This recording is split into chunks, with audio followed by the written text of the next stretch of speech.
Les États-Unis se préparent à dire adieu à l'ancien président Jimmy Carter, décédé à l'âge de 100 ans. Au lendemain de sa disparition, sa vie politique de pacificateur et philanthrope a été saluée de tous bords.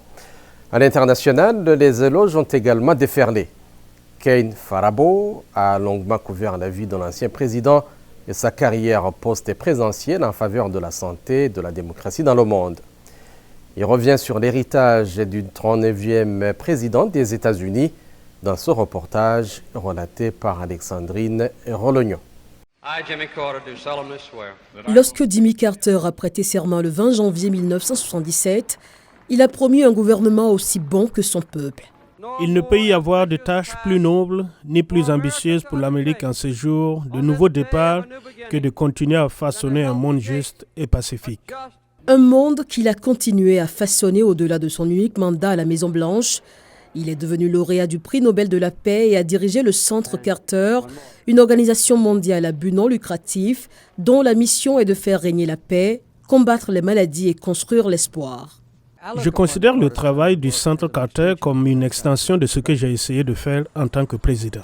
Carter est né à Plains, en Géorgie, en 1924.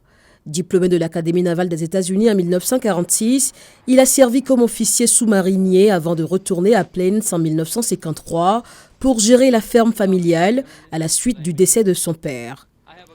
Carter est entré en politique pendant le mouvement des droits civiques des années 1960, exerçant 2 mandats de législateur en Géorgie avant de devenir gouverneur de l'État en 1971. De gouverneur sudiste inconnu en 1971, Carter est devenu le candidat victorieux à l'élection présidentielle de 1976, battant de justesse le républicain Gerald Ford.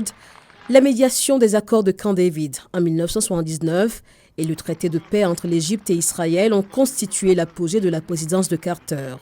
Lorsque je suis devenu président, il y avait eu 4 guerres entre Arabes et Israéliens au cours des 25 années précédentes, avec les Égyptiens à la tête du mouvement soutenu par l'Union soviétique.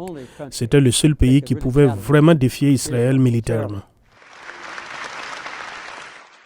Carter a également négocié un traité rendant le contrôle du canal de Panama au Panama et a établi des liens diplomatiques complets avec la République populaire de Chine.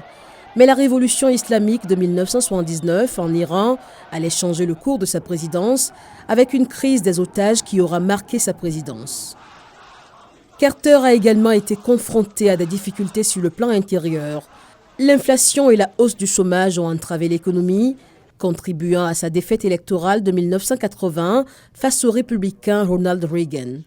Le 20 janvier 1981, jour de l'investiture de Reagan, l'Iran libère enfin les otages américains. Carter, vaincu et déprimé, retourne à Plains pour préparer sa bibliothèque présidentielle. J'ai imaginé que ce serait une toute petite chose où j'aurais un bureau et quelques beaux bâtiments à Atlanta. Il est devenu bien plus que cela. Jimmy Carter est apparu pour la dernière fois en public lors des funérailles de son épouse Rosalind en novembre 2023.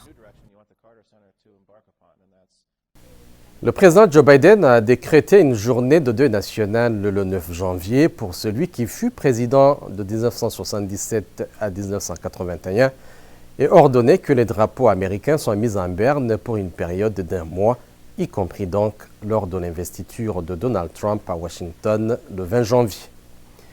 Eric Manilakiza, VOA Afrique, à Washington.